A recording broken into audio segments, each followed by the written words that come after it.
What's up everybody, it's Jimmy, and in today's video we're going to be talking about the worst basketball game ever played. So back in 2012, there was a 5A state championship game in Oregon. This was a girls championship game between Springfield and Willamette High School. So the two teams were pretty good. This was the state final game. On one team, on Springfield, they had Mercedes Russell.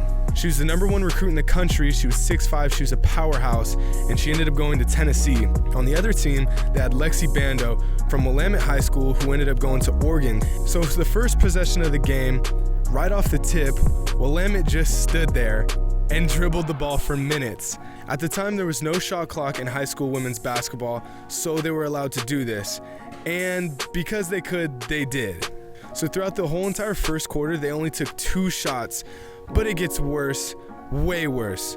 So once Willamette decided to shoot the ball, they missed, and Springfield got the ball, and Russell hits a jumper in just seconds. So after trolling for minutes, Willamette now is playing catch up. So to fix their mistake, Willamette began the second quarter with possession and held it again, this time for the entire quarter. Yes, they held the ball for an entire quarter of basketball, 8 minutes of standing around. And I must remind you, this is a state title game. They're playing for the championship right now. So with 10 seconds left in the quarter, they put up a shot and miss again.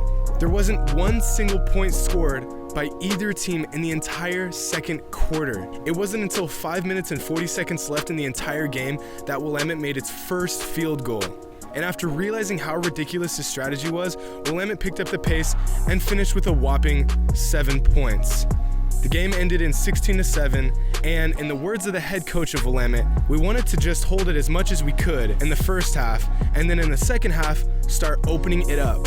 Normally we shoot 3 balls pretty well, but we just didn't do it tonight. If we could just hit 2 or 3 of those threes, and I quote, I would have been a genius. Yes, he called himself a genius. Well, would have been if they didn't score 7 points in a loss in a state championship game. And that, ladies and gentlemen, is the worst basketball game ever played. For more content like this, be sure to subscribe, like as always, and until next time.